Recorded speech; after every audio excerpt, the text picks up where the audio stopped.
You're listening to The Moose and the Loose, your 10 minutes action-packed financial podcast with your host, Mike Yahoo.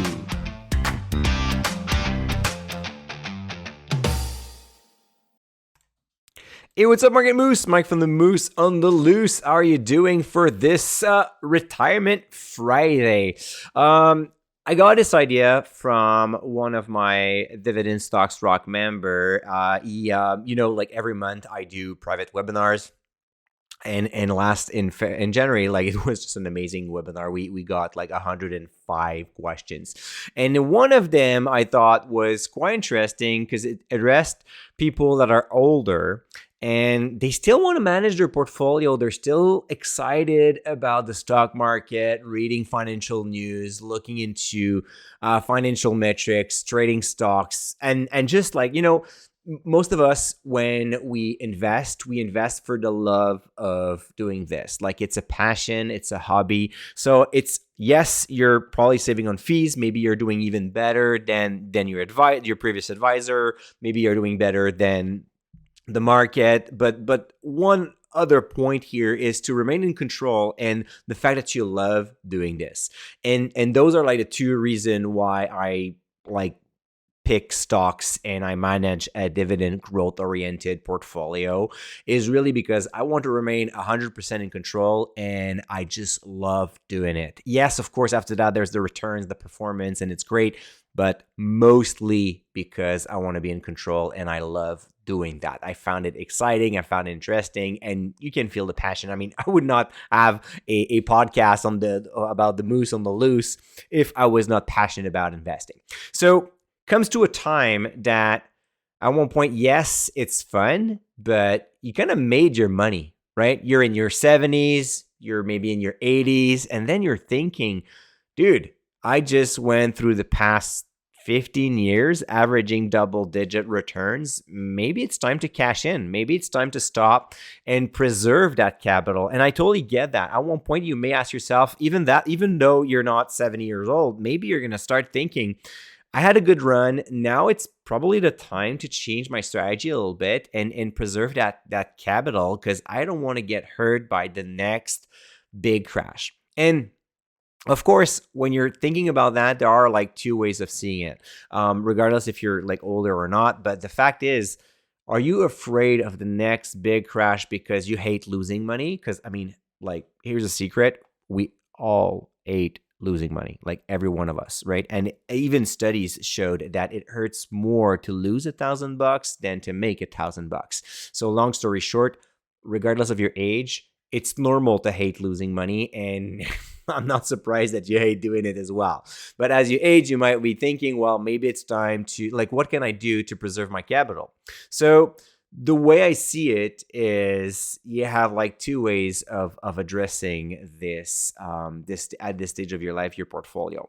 Either you manage for the next generation and then you keep the same strategy because that'll work for you. And instead of like thinking about your next 5, 10, 15 years maximum that you're going to use that portfolio, you're thinking about your children and your grandchildren. So that's a way to see it. So at this stage, you don't change anything. You just keep doing whatever you did. And then it's probably just a good time to write up an investment plan for the next person that is going to take over. So maybe spend some time with the person that is about to manage this portfolio in the future to teach them how to do it, or to establish a good strategy so your hard work doesn't go into flames within a few years, right? Because I mean, even if you pass away and you give your children $5 million to manage, it doesn't mean that they know how to manage it, and that like catastrophes could happen quite fast, right?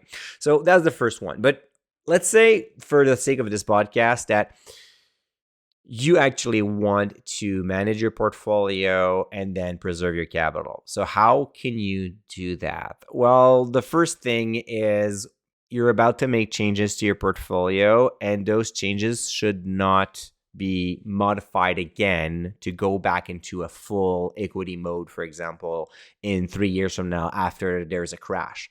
If you change your asset allocation to preserve your portfolio, your capital, it's because your investment strategy has changed. It's because your risk tolerance, your volatility tolerance, you're done with thinking about all-time high market. You're done thinking about Trump tariffs. You're done thinking about the next AI wave that is going to crush the market. You're done thinking about that.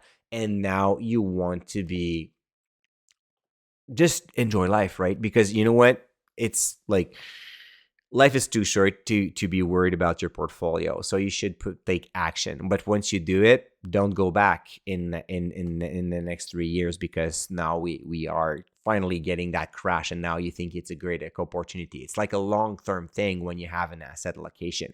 So how can you protect it? Well, of course, there are like the easy solutions, probably GICs. Doing a GIC ladder from 1 to 5, super boring. You're going to hate that, but it's going to do the job. It's going to give you a decent yield, and it's going to fully protect your portfolio. The downside, of course, is your objective at this point is really just to maintain your buying power, and that's pretty much it, because you just want to have the money today be worth about the same thing in 5 years from now, 10 years from now, just to keep up with inflation. So not super exciting, pretty boring, but quite simple. You can add a little bit of bonds, so you get a better yield, but you're going to get still some volatility, because bonds or preferred shares, they're not 100% guaranteed. Those prices will fluctuate over time, and I'm sure if you have held preferred shares in the past few years, you've seen that sometimes they go kind of crazy, kind of wild. So don't think it's like 100% guaranteed. Two other ways I'm thinking that you can use to protect your portfolio. Well, first is buying an annuity. Buying an annuity, I mean, it has pros and cons. Of course, you limit your return, but you also transfer the entire risk of managing your portfolio and creating an income. You're just like, you write down a check, you get the income, and that's the end of it. So for some people, that's a great source of relief. They are like additional fees. You can add like a survivor benefit. You can add like inflation clauses as well. They're gonna cost you a lot, just to be sure of that. But it's a way to transfer risk that is not optimal in terms of like, I want to maximize my money, but the question is like, how much is enough, right? If you have enough to retire and to keep on paying down your fees right now at retirement, and you do sleep well at night, does it really matter that you should have made like 12% return and instead you get 5? Well, maybe not. Maybe it's just fine and it's all good, and you should go with that as well. Another thing that I typically don't talk about that, because I'm not a big fan of this, but I'm still in the accumulation phase. But one thing is for sure is, if you are afraid of the stock market, buying an asset that is not correlated really with the market and actually do really well when there's panic in the room, well, it's to buy gold. I will say it again. I'm not a fan of buying gold. I'm not a fan of buying gold because gold does not produce anything. Doesn't produce cash flow, doesn't produce revenue, doesn't produce earnings, doesn't produce any dividend. It's just like a yellow metal sitting there that you can watch. However, the gold bar, gold will do well if the market crashes. So in terms of like sleeping well at night, having a gold reserve of your own could be interesting for that reason. You can hold physical gold, you can have it held for you in a trust. You can buy ETF that tracks gold. There are like so many ways to buy gold. Again, I'm not a super fan, but from a protection perspective, that is something that will go along with inflation over a long period of time. So you will protect your buying power. The price of gold will fluctuate, but over a long period of time, it will probably give you be a solid store of value that you don't have to worry about anything. Again, at this point of your life, the point is probably not to maximize your return, but to maximize your happiness.